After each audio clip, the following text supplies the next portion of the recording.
წყალი სოფელ განახლების მახლობლად მოედინება. ხან იკლებს, ხან იმატებს, მაგრამ სავსებით საკმარისია იმისთვის, რომ მიკროჰესია ამუშაოს და უფასო ელექტროენერგიად გადაიქცეს. მიკროჰესი ავტოჭელიძემ 3 წლის წინ ამ პატარა ხეობაში მოაწყო. მისი მაქსიმალური სიმძლავრე კილოვატ-ნახევარია და სავსებით ყოფნის იოანე ნათლისმცემლის სახელობის მონასტერს, რომელიც ამ პატარა ღელედან 100 მეტრშია. იმისთვის, რომ დენი მაქსიმალურად ეფექტურად მოიხმარონ, აქ 12 ენერგოეფექტურ ნათურას იყენებენ და ელექტროენერგიას სხვა საყოფაცხოვრებო ტექნიკისთვისაც ყოფნით. თვითონ მონასტერში რაც განათება რო არ იყო, ხო მთელი დღე ფანერებით და ანა ის სანთებელას ისინი რო არ გასანათებლები მაგი დავდიოდით ხოლმე.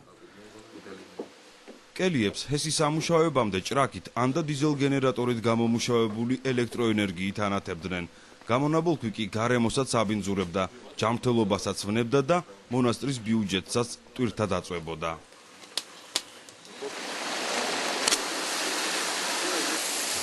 მიკროჰესის სადაწნეო მილიდან გამომავალი წყალი პელტონის ტიპის ტურბინას აბრუნებს, რომლის ბრუნვას გენერატორს გადასცემს. გენერატორი კი ელექტროენერგიას გამოიმუშავებს. მაღალი წნევის დროს წყალს აქვს დიდი სიჩქარე. სწორედ ეს პრინციპი არის ამ ტურბინაში გამოყენებული. სადაწნეო მილსადენი უერთდება ამ საქშენს, რომელსაც აქვს წვრილი კვეთი. ამ წვრილ კვეთში წყლის სიჩქარე ძალიან დიდი არის.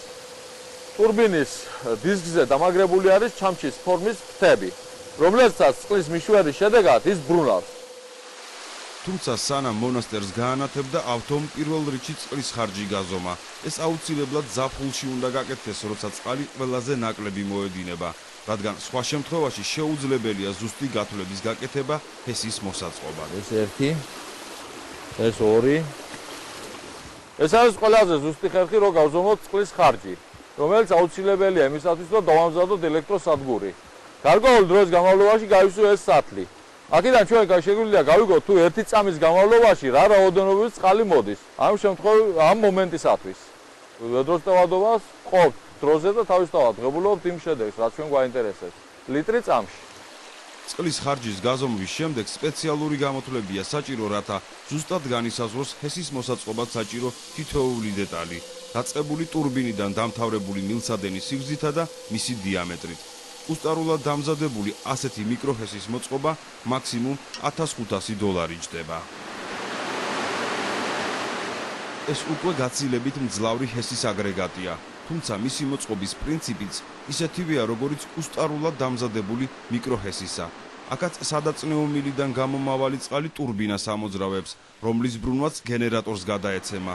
გენერატორი კი ელექტროენერგიას იძლევა. თუმცა აქ გამომუშავებული ელექტროენერგია უკვე საერთო ეროვნულ ელექტროენერგეტიკულ ქსელს მიეწოდება და მცირე ჰესის მფლობელისთვის შემოსავლის წყაროს წარმოადგენს. საკუთარი მიკროჰესი კი სამონასტრო კომპლექსს თანხის დაზოგვის საშუალებას აძლევს. მთელი ამ სისტემის ეკონომიური ეფექტი წლის განმავლობაში არის სადღაც 2000 ლარი. იგივე ელექტროენერგია, რომელიც ჩვენ რო დავხარჯოთ, დაახლოებით წელიწადში გვექნება 2000 ლარი გადასახადი. სწორედ ამდენი იქნებოდა მონასტრის წლიური ხარჯი დიზელ გენერატორისა და ჭრაკის გამოყენება, რომ გაეგრძელებინათ. იმის გათვალისწინებით, რომ საწვავისა და ზოგადად ენერგომატარებლების ფასი მუდმივად იზრდება, მათი დანაზოგიც უფრო იმატებს.